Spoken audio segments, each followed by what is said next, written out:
Assalamualaikum warahmatullahi wabarakatuh. Innal hamdalillah nahmaduhu wa nasta'inuhu wa nastaghfiruh wa na'udzu billahi min shururi anfusina wa min sayyiati a'malina may yahdihillahu fala mudhillalah wa may yudlil fala hadiyalah. Asyhadu an la ilaha illallah wahdahu la syarika lahu wa anna Muhammadan abduhu wa rasuluh.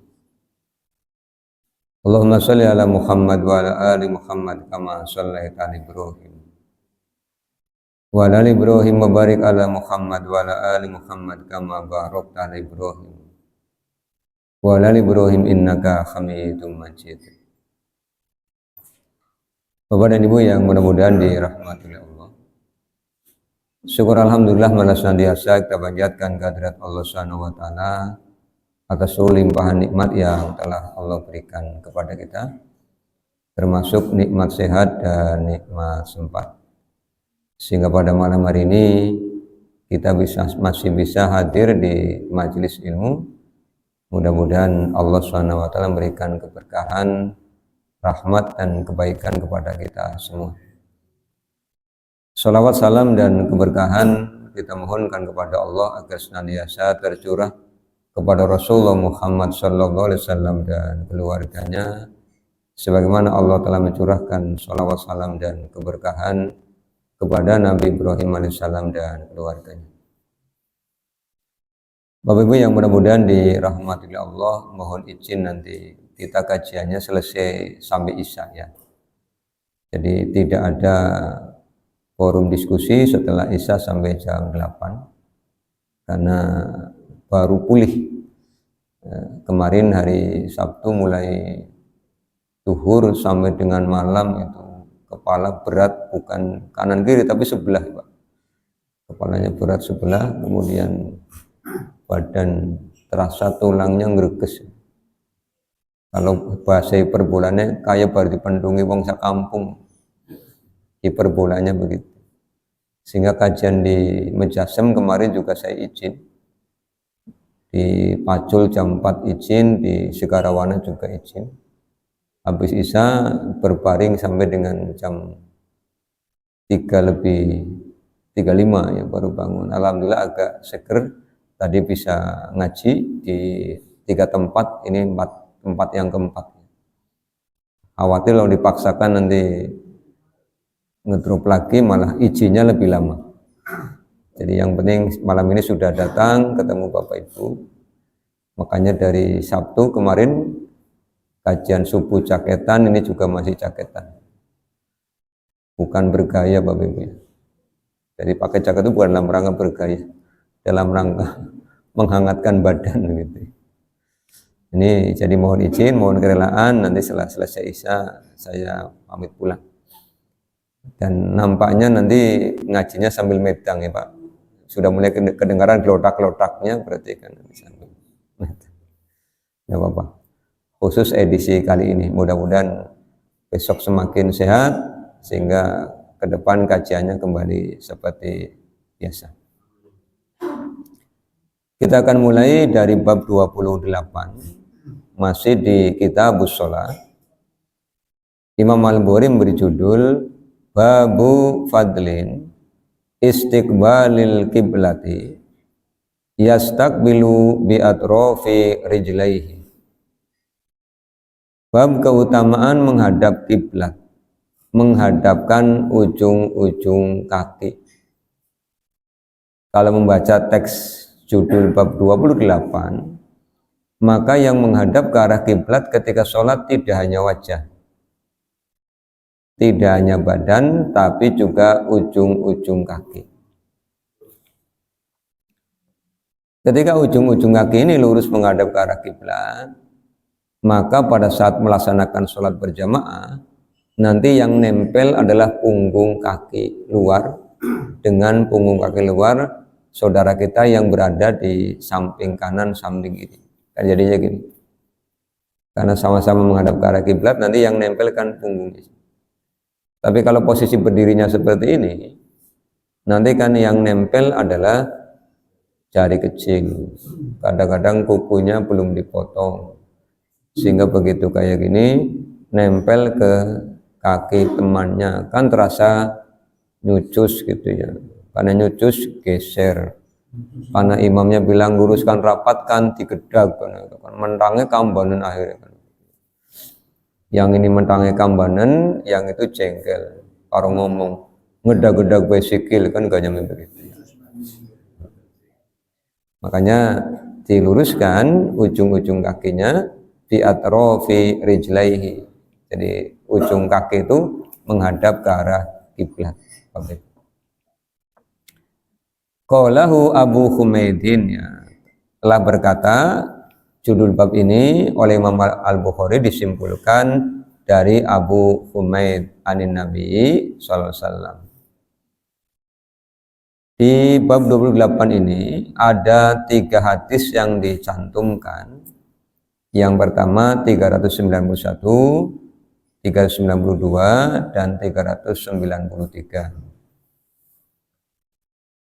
391 Imam Al-Bukhari telah berkata, Haddatsana Amr bin Abbasin, telah menceritakan kepada kami Amr bin Abbas. Qala, dia berkata, Haddatsana Ibnu Al-Mahdi, telah menceritakan kepada kami Ibnu Al-Mahdi. Qala, dia berkata, Haddatsana Mansur bin Sa'din, telah menceritakan kepada kami Mansur bin Sa'ad an Maimun ibn Siyahin, dari Maimun bin Siyah, an Anas bin Malikin, dari Anas bin Malik. Qala, dia berkata, qala Rasulullah sallallahu alaihi wasallam, Rasulullah sallallahu alaihi wasallam telah bersabda, man shalla sholatana wastaqbala qiblatana wa akala zabihatana fadzalikal muslimul ladzi lahu zimmatullahi wa zimmatu rasulihi fala tughfirullaha fi dimmatihi. Man, siapa saja, sholat sholatana, seperti sholatnya kami, wastaqbala kiblatana, menghadap ke arah kiblatnya kami, wa akala zabihatana, makan sembelihan kami, fadzalikal muslim, maka itulah orang muslim, alladzi, yang lahu, untuknya, zimmatullahi, penjagaan Allah, wa zimmatu rasulihi, dan penjagaan rasulnya. Fala tughfirullaha, maka janganlah kalian melanggar, fi zimmatihi, pada penjagaan Allah. Ini yang dijadikan dalil oleh Imam Al-Bukhari tentang wajibnya ketika sholat dalam keadaan normal, Bapak Ibu ya.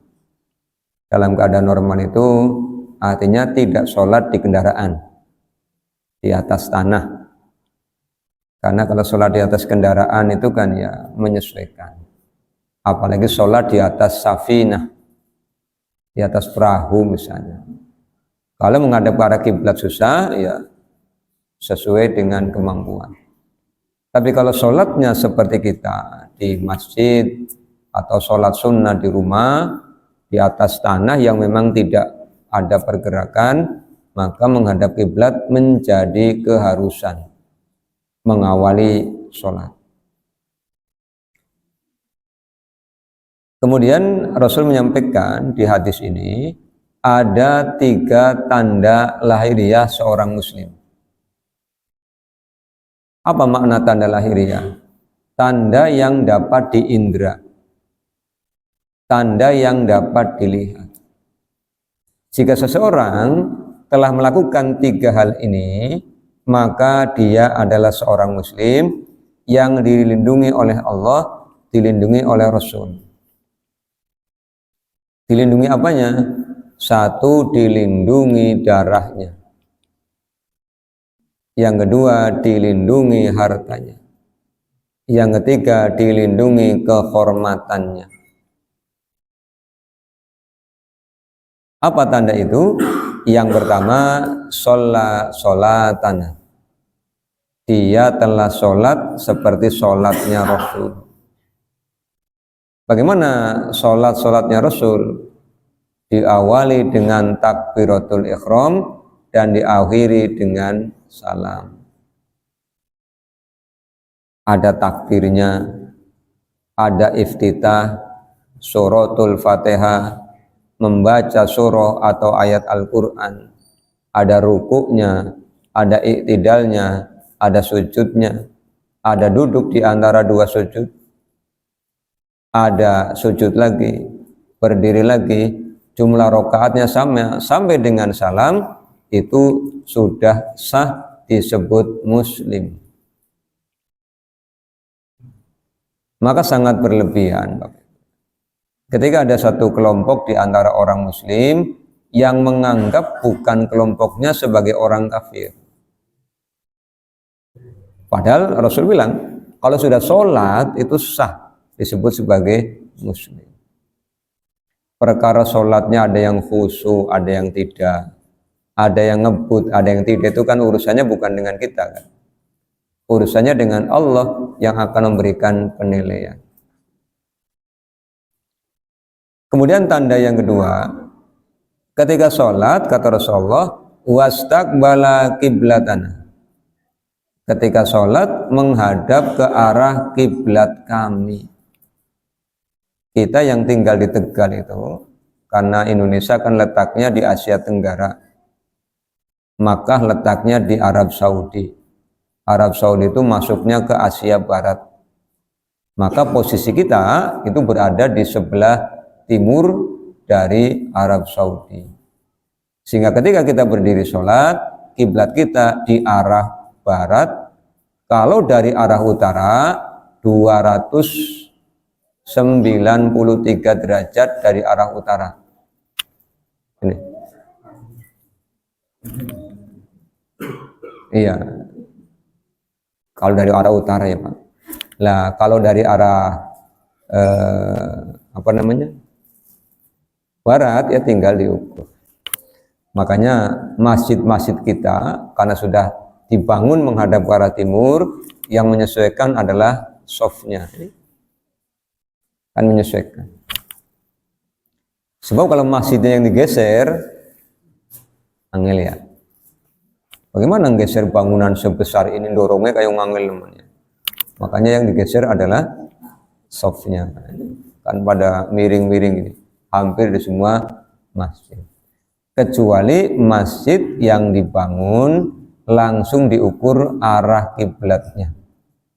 Begitu dibangun langsung diukur arah kiblatnya, ya nanti bentuk masjidnya yang rada ngeres. Tapi softnya lurus.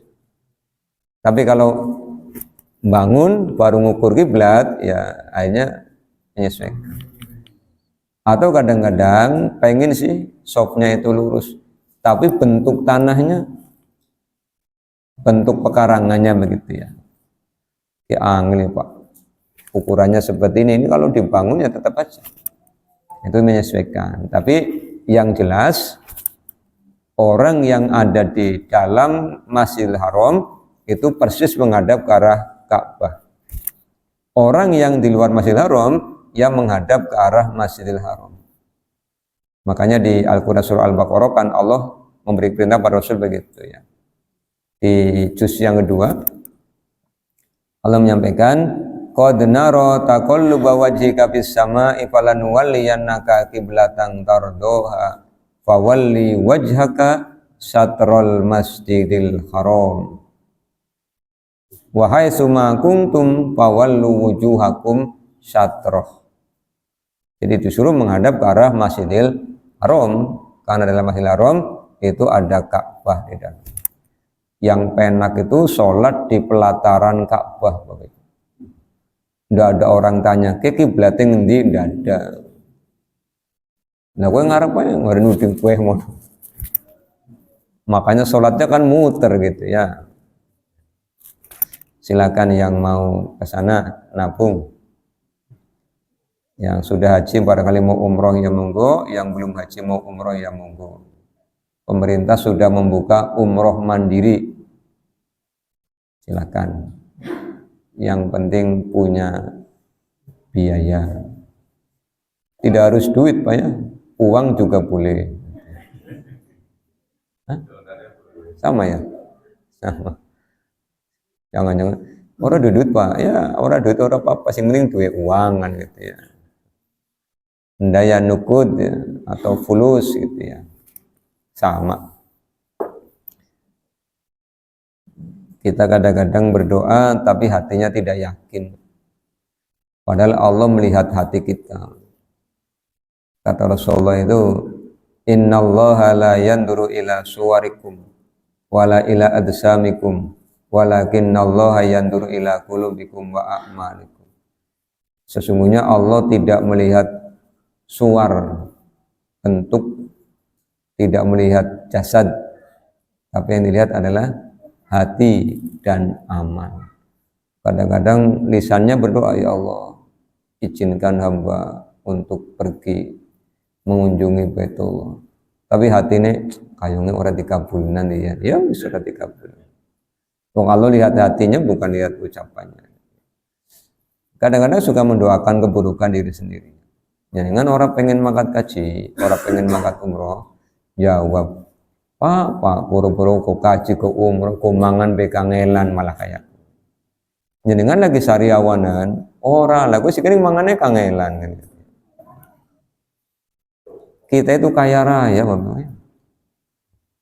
Dari mana tahunya kaya raya?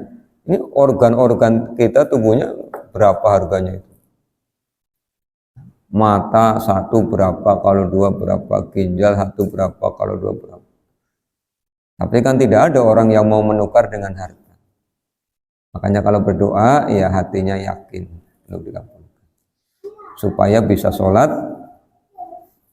langsung di depan Ka'bah, baik haji ataupun umroh. Kemudian tanda yang ketiga seorang muslim itu, kata Rasulullah, wa akala zabihatana, orang yang makan sembelihan seperti sembelihan kami. Ini tanda orang muslim. Jadi ketika nyembelih ayam baca bismillah, ketika mau beli ayam potong tanya, jenengan adol ayam pas nyembelih baca bismillah, beli baca, ya berarti yang tanya ini orang muslim.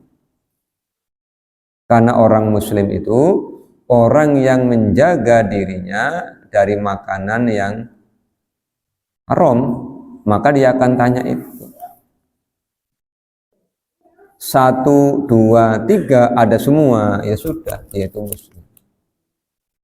Kalau sudah ada tanda itu, kata Rasulullah, fazalikal muslim, maka dia itu muslim.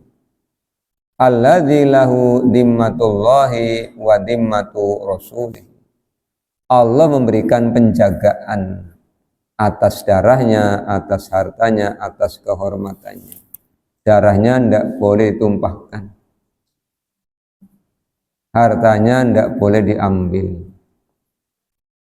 Jadi itu yang disampaikan oleh Rasul, ya, tidak boleh diambil darah, hartanya, kehormatannya juga harus dijaga.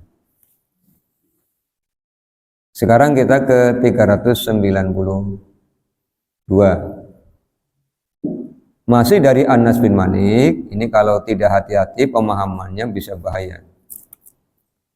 Rasulullah SAW itu bersabda begini, umirtu, aku diperintahkan an uqatilan nasa, untuk memerangi manusia. Ini kalau titik bahaya Pak. Kalau kayak gitu dakwanya keras ya. Ini koma. Hatta sehingga yaqulu, mereka mengatakan la ilaha illallah, tidak ada Tuhan kecuali Allah. Faidza qaluha, maka apabila mereka mengucapkannya, wasallau mereka salatana seperti salatnya kami, wastaqbalu mereka menghadap kiblatana ke arah kiblatnya kami, wadabahu mereka melakukan penyembelihan, dhabihatana seperti sembelihan kami, faqad maka sungguh harumat alaina diharamkan atas kami, dima'uhum darah mereka, wa amwaluhum harta mereka, illa bihaqqiha kecuali dengan haknya, wa hisabuhum alallah dan hisab mereka urusan Allah. Apa makna ayat ini? Makna hadis ini, apa makna hadis ini? Rasulullah SAW diberikan aturan oleh Allah, satu untuk berdakwah. Itu tugasnya. Al-Quran surah Al-Baqarah ayat 119. Inna arsalnaka bil haqqi basyiran wa nadhiran wa la tus'alu an ashabil jahim. Sesungguhnya kami wahai Rasul mengutusmu dengan hak. Untuk apa? Untuk memberikan basyiro kabar gembira, wa nadhiro dan peringatan. Kemudian di Al-Quran surah Al-Anbiya Allah menyampaikan, wa ma arsalnaka illa rahmatan lil alamin. Allah mengutus Nabi Muhammad itu sebagai bentuk rahmatnya Allah kepada seluruh alam. Lalu kenapa di sini kalimatnya disuruh memerangi? Memerangi di sini maknanya bukan hanya denotasi, tapi memerangi dalam arti konotasi. Bapak Ibu masih ingat ketika ada gerakan zaman Pak Harto itu program bebas buta huruf 3B apa saja? 3B apa saja? Buta huruf, buta aksara, buta warna, urusannya karo tes kesehatan, buta angka, apa kelalaian ya Pak? Dengan yang hidup di era beliau aja lupa ya. Ada program bebas 3B gitu ya. Kemudian ada program apa? Memerangi kemiskinan. Itu kan makna konotasi bukan makna denotasi.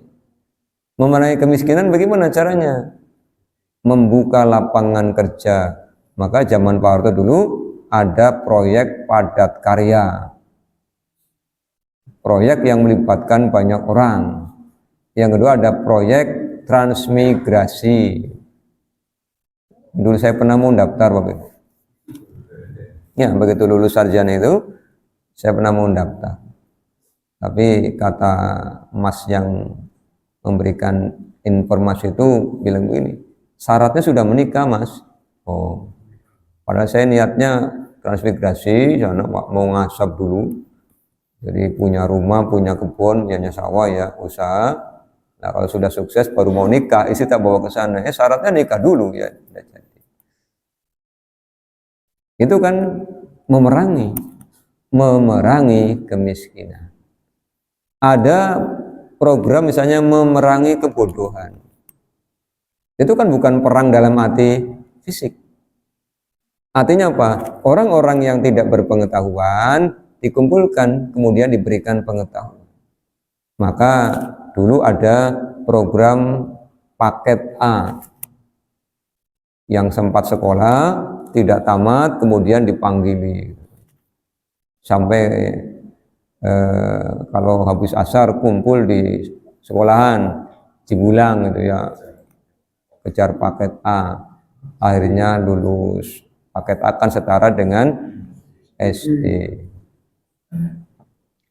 Kemudian ada paket B setara SMP, ada paket C setara SMA. Atau dulu ada SMP terbuka di samping SMP yang reguler. Ini kan bagian dari memerangi kebodohan. Jadi makna an uqatilan nas itu maknanya seperti itu. Makna majazi, bukan dakwahnya bawa pedang, bukan. Dakwah itu ya basyiro, memberikan kabar gembira dengan lemah lembut. Ali Imran 159. Lalu yang kedua makna dari hadis ini, ketika akan terjadi perang, maka harus dicari tahu dulu. Yang mengajak perang ini orang muslim apa bukan? Bukan. Ya Rasulullah melawan. Makanya kata Anas bin Malik, kalau Rasulullah mengirimkan pasukan bergerak malam hari, maka serangan akan dilakukan setelah sholat subuh. Jika waktu subuh terdengar azan, maka Rasulullah tidak jadi melakukan serangan. Berarti di situ ada orang muslimnya. Tapi jika tidak ada, ya serangan tiba-tiba. Jadi habis jam subuh, pasukan langsung datang. Seperti ketika menyerang Khaybar. Orang-orang Yahudi di Khaybar kaget. Begitu mereka mau bekerja, begitu tentara muslim sudah nyerbu. Ya tidak siap. Ya perang itu kan begitu. Masa perang ngabari ya Pak. Sampai pantas serang siap-siap ya penak. Ya tiba-tiba. Seperti film di TV itu ada kuda Troya. Jadi pasukan yang nyerbu Yunani itu kan masuk dalam kuda yang dibuat dari kayu, pasukannya kumpul di situ, yang lain sembunyi. Mereka menganggap sudah menang, kuda Troyanya bawa masuk ke benteng. Pas malam orang pada tidur, ini pasukannya pada keluar. Namanya kuda Troya. Masuk tapi untuk ngobrak-ngabrik. Makanya sekarang menjadi istilah dalam bahasa politik. Ada kader partai A peloncat ke partai B, jangan-jangan kuda Troya ini masuk mau ngorak-ngarik gitu kan. Itu seperti itu ya. Lah kalau sudah mengucapkan kalimat la ilaha illallah, sah menjadi seorang muslim. Jadi kalau ada orang yang membaca tahlil sehari berkali-kali terus diarani kafir, kowe kebangetan sing ngarani Bapak. Wong cukup sekali aja sah ya. Ya, makanya jangan terlibat di dalam fikroh pemikiran yang suka mengkafir-kafirkan sama muslim. Ya, karena hadisnya begitu. Kalau sudah membaca la ilaha illallah itu sah. Apalagi sudah sholat.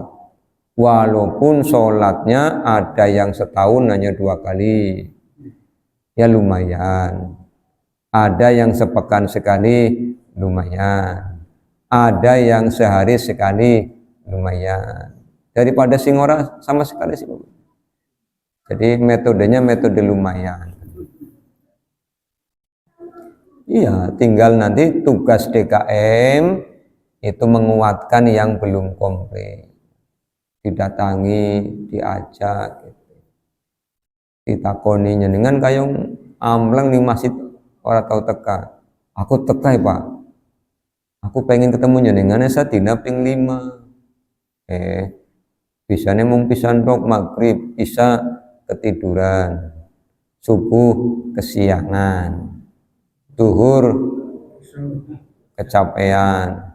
Asar kesibukan. Kayak syair lagu ya Pak. Oleh maghrib tok ya lumayan daripada sing babar belas gitu ya. Pokoknya kita nggak metode lumayan. Jadi ini apa? Yang dakwah ora sesek atine. Kan itu sama dengan guru ya. Siswa rajin berangkat tapi diulang, orang nyandak ya lumayan. Gelem mangkat. Daripada sing ora mangkat-mangkat kan. Mangkatnya dong pantes ya. Kayak mahasiswa apa Pak? Sing mangkatnya dong pantes. Kan orang mangkat-mangkat, iya Pak, sungkan tuh, angel penyakit kesungkan. Jadi sing mangkat walaupun diterangna orang nyangkol-nyangkol ya lumayan wis. Bapak Ibu guru kan memberikan juga penilaian. Ki bocah sregep walaupun orang pinter ya 80 lah. kayak sing ulangannya pinter tapi mangkate ulangan karo tes tok ayo pimen ki masa 80 ya 70 sana kan ya kurang ya Allah ya Rabbi ya begitu ya. Nah, kenapa banyak anak-anak tidak datang ke sekolah? Karena ternyata tidurnya bukan malam, pagi. Tidurnya pagi. Kalau kesiangan ditanya, kenapa terlambat? Baru bangun Pak. Jam berapa bangun? Jam 7. Si tidur jam berapa? Jam 3. Jam 3. Pak gurunya nembe tangi, kamu nembe bubu. Meleki apa? Meleki HP. Neleng apa? Mabar Pak. Mabar apa? Main bareng. Sih di rumahnya siapa? Di rumahnya sendiri. Bareng sama siapa? Bareng dengan teman-teman. Terus pimen gue? Ya channelnya sama, tapi di rumahnya masing-masing. Oh, Pak Gumne jadul demen ya Pak. Orang mengikut. Ya wis ngesuk aja telat maning ya. Ngobengi jam 9 leleng. Ya ngesuk iya. Iya telat maning. Nah, ya ini butuh kerjasama orang tua, butuh kerjasama sekolah, butuh kerjasama masyarakat. Ya. Itu tentang orang Muslim, Bapak Ibu. Yang ketiga hadis 393. Ya. Oh tadi ada yang kelewat. Kalau sudah mengucapkan kalimat tahlil, sudah sholat seperti sholatnya Rasul, menghadap ke arah kiblat Ka'bah, melakukan penyembelihan sebagaimana Rasul melakukan penyembelihan, diharamkan darahnya, hartanya, kecuali dengan hak Islam. Apa hak Islam itu? Satu, orang yang kehilangan hak-hak tadi jika man faroko anil jamaah, meninggalkan Islam, berarti kehilangan perlindungan dari Allah. Jadi kalau ada orang Muslim murtad, ya sudah, haknya hilang, perlindungan Allahnya hilang, perlindungan Rasulnya hilang. Yang kedua, seseorang yang melakukan pembunuhan, karena Allah punya aturan namanya kisos. Kisos itu apa? Setimpal. Ini sering diucapkan kalau di film-film, utang nyawa dibayar nyawa, utang darah dibayar darah. Itu di film-film begitu. Itu namanya kisos. Kemudian jadi ada orang melakukan pembunuhan, kalau hukumnya kisos ya dihukum mati. Ya. Kemudian yang ketiga, kehilangan haknya kapan? Ketika seorang beragama Islam sudah menikah kemudian melakukan perzinahan. Karena hukum pidana untuk wanita yang sudah menikah dan berzina itu bukan dicambuk tapi dirajam. Iya, sampai meninggal. Hukum Quran begitu, Bapak Ibu ya. Sehingga ketika hukum Quran diberlakukan, orang jadi takut melakukan pelanggaran. Tapi kalau tidak diberlakukan, ya orang tidak begitu takut. Kadang-kadang orang berzina sudah menikah, digerebek, mung disini-sini tok terus bisa. Paling ya pegatan pasangan masing-masing karena isin sih. Habis itu ya embu teman. Kalau dirajam kan yang lain takut kan.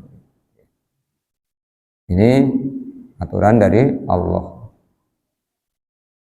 Kemudian hadis 393 ini sama. Ini kalau ini menggunakan pertanyaan, ya Aba Hamzah, ma yuharrimu damal abdi wa ma'lahu. Apa yang menyebabkan darah seorang hamba dan harta seorang hamba haram? Anas menjawab, man syahida alla ilaha illallah orang yang bersaksi bahwa tidak ada Tuhan kecuali Allah. Wastaqbala qiblatana wa shalla sholatana wa kala dabihatana fahuwal muslimu lahu malil muslimi wa alaihi ma alal muslim. Ini sama dengan tadi Bapak Ibu ya. Sekarang kita ke bab 29. Babu kiblati ahlil madinati wa ahli syami wal masriqi. Bab kiblat untuk penduduk Madinah, penduduk Syam, dan penduduk sebelah timur. Madinah itu letaknya di sebelah utara Makkah. Makanya sholatnya kalau di Madinah ya madhepnya ke selatan. Karena kita penduduk masyrik, kita kan penduduk timur, ya ke arah barat. Kemudian Rasul menyampaikan begini. Kata Imam Al-Bukhari, laisa fil masriki, tidak ada di wilayah timur, wala fil maghribi, dan tidak ada di wilayah barat, kiblatun kiblat. Ini karena Nabi ngomongnya di Madinah, maka Rasul mengatakan kiblatnya orang Madinah itu bukan ke arah timur, bukan ke arah barat. Awalnya ke arah utara. Kenapa ke arah utara? Ke arah Al-Aqsa di Palestina, itu kan sebelah utara Madinah.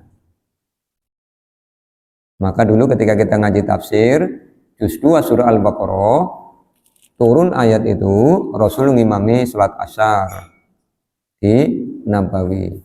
Selesai, ada sahabat yang pulang melewati masjid yang Asyar belum selesai. Terus sahabat ini bilang, demi Allah baru turun ayat perpindahan kiblat, maka imamnya muter, makmumnya ikut muter.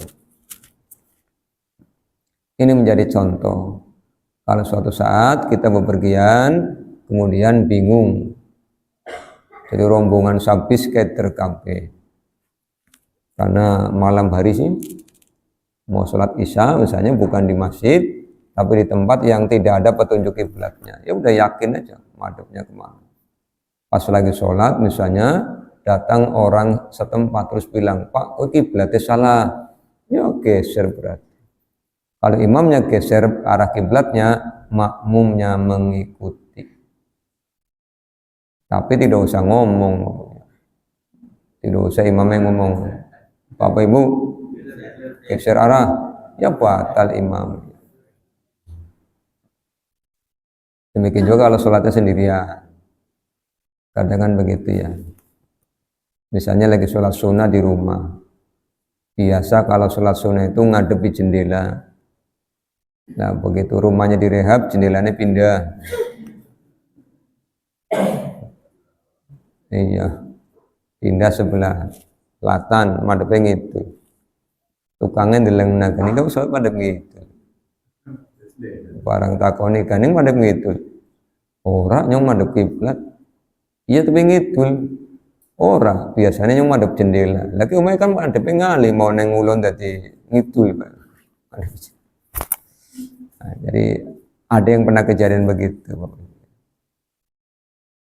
Makanya kata Rasulullah di hadis ini ya,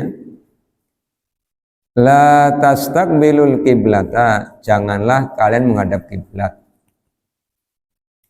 Bigoitin, ketika di al-goit di WC, au baulin, atau ketika buang air kecil, ketika buang air besar atau air kecil, dilarang menghadap kiblat. Walakin, tetapi syariqu au ghoribu, menghadaplah ke arah timur atau menghadap ke arah barat. Ini ngomongnya di Madinah. Kalau kita yang tinggal di Indonesia, ya jangan menghadap timur ke barat, malah kita menghadapnya ke arah utara selatan ya. Makanya kan kloset mesti ngalur ngidul ya Pak, karena berpikir dengan hadis ini, etikanya begitu. 394. Yang bercerita adalah Abu Ayyub Al-Ansori. Annan Nabiya sallallahu alaihi wasallam qala, bahwasanya Nabi SAW telah bersabda, Iza apabila ataitum kalian mendapati al-ghaid WC ya, fala tastaqbilul kiblata, maka janganlah kamu menghadap ke arah kiblat, wala tastadbiruha, dan janganlah kalian membelakanginya. Kalau zaman dulu memang belum pada punya WC Bapak Ibu. Jadi kalau untuk keperluan mandi, nyuci, buang air itu kan di sungai ya. Sungai di daerah kita kan rata-rata mengalirnya ke utara. Berarti kan pinggirnya barat dan timur. Mesti kan kalau buang air besar ya ngungkuri kiblat atau ngadep kiblat gitu ya. Kalau yang sebelah barat sungai ya berarti ngadep kiblat, karena nyongkengnya kan ada mana? Ngerti nyongkeng Pak? Iya. Nyongkeng. Duduk ya, bukan duduk ya. Jongkok ya. Jongkoknya kan madep kiblat. Makanya kadang-kadang supaya aman zaman dulu itu dibuatkan ini powotan dari bambu. Nah, aku mau jongkoknya ini dureng powotan, tadi kan madepnya ngalor gitu. Sing gawat nembe jongkok karena wong liwat kan ya kayak nembe lagi ngeten ana wong liwat. Jadi lewat awas mau disit nyumpan liwat ya. Wis oleh konsentrasi ora situ. Jadi di tempat kami itu mulai ada WC tahun berapa ya? Setelah listrik masuk 97-98. Sebelum itu ya enggak. Yang pekarangannya luas itu punyanya ini namanya Jumbleng. Yang enggak ya tadi di sungai, di sawah gitu ya. Tandanya apa? Gampang. Angger balik celananya rada melorot ke berarti tas buang air. Melakukannya rada angin. Iya ya Allah ya Rabbi. Ingat masa susahnya. Anak-anak sekarang kan tidak mengalami itu. Tidak mengalami. Masa susah tapi masyarakatnya guyup, rukun. Gotong royongnya tinggi. Kalau ada orang hajatan itu tidak usah dipesan, pada datang terus tanya, aku bagiannya apa, aku bagiannya apa, aku bagian sinoma, tidak berbayar. Kalau ada yang mau mendirikan rumah, ya langsung pada datang, bawa apa, sambatan, tidak ada berbayar. Setelah semakin ke sini hilang, semuanya berbayar. Sing ora berbayar mau nyengir tok, nyengir orang bayar. Nyengir karo beringis orang bayar. Jadi Bapak Ibu bukan pengen sing gratis, pengen nyengir Pak, gratis. Ya alkoid ya. Hah? Iya. Utangnya akar usah nyengir. Ya ditagih hari nyengir baik kan. Sing nagih jengkel sama ditagih nyengir tok keprimen. Iya, orang kuat nyaur Pak. Wis ampun lah terserah jenengan yang bisa nyengir kan gitu. Alkoid ya. Kalau membaca teks hadis begini Bapak Ibu, ingat di tahun 90-an itu seperti itu, apalagi di zaman Nabi ya, yang lebih ke belakang. Tapi yang membuat kita malu, keadaannya yang sangat minimal, tapi keimanannya sangat maksimal. Bandingkan dengan zaman kita ya. Dulu ketika kita mengkaji kitab haid, kata Ibunda Aisyah kan, saat itu rumah-rumah belum ada lampunya. Lah zaman kita kan rumah ya ada lampunya, terang. Tapi justru keberimanannya itu malah jauh. Semakin dimudahkan oleh teknologi, ternyata semangat keimanannya semakin rendah dibandingkan ya generasi panjenengan di tahun 9. Mungkin masih ingat ketika madrasah atau sanawiyah suruh ngaji ya Pak. Ini kan belum ada lampu di tempat saya itu. Kalau Allah turunkan hujan itu, sandal dicangking, jalannya belum aspal, jadi kakinya masuk ke lumpur, blekak, blekuk, blekak. Tapi tidak ada orang ngeluh. Bahkan peteng dedet pun tidak ada orang ngeluh. Sekarang mati lampu aja, orang ngeluh semua. Aduh, mati lampu. Ayong sudah kiamat sugro gitu ya. HP mati, TV mati, Magicom mati, Sanyo mati. Makanya kalau ada orang mati lampu terus pada geger, saya masih bisa tersenyum Bapak Ibu.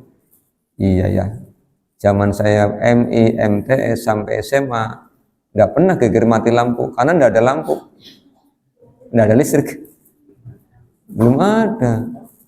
Dan kita biasa kalau malam gelap-gelapan itu ya biasa. Ada patromak, ada kalau ada orang hajatan itu ada patromak. Pada ngerubung gue cepangun, seneng nemen kayak laron ya. Itu laron bocah sing ngerubung patromak. Jadi itulah semakin maju keadaan masyarakat ketergantungannya semakin tinggi.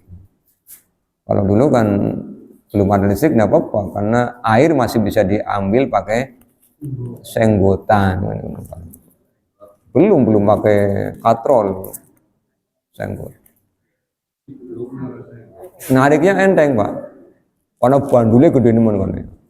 Tapi dari atas ke bawah kangenan abote ora kira-kira. Nah, jadi itu aturannya begitu ya. Kalau Bapak Ibu, lalu bagaimana kalau misalnya Pak, saya udah kadung WC-nya madep ngetan kulon pimen. Nongkrongnya pindah. Angel. Iya, maka ada rukhsah sebenarnya. Yang dilarang menghadap ke timur barat ketika buang air itu kalau di ruangan terbuka. Kalau di ruangan tertutup itu ya masih diberikan kebolehan. Tapi jika bisa diubah ya lebih baik diubah. Paling ubah itu pira sih Pak? Gampang ya. Aja jenengan sing ubah. Jaluk tulung ahline. Ya, tukangnya kan akeh Pak. Keprimen carane keprimen ke ben orang madhep kiblat beres ya. Tulisi kebutuhannya apa baik, bayar pira. Tidak lain dan tidak bukan dalam rangka apa? Dalam rangka mentaati Allah. Begitu Bapak Ibu. Kita tutup dengan doa kafaratul majlis. Subhanakallahumma bihamdika asyhadu an la ilaha illa anta astaghfiruka wa atubu ilaika. Assalamualaikum warahmatullahi wabarakatuh.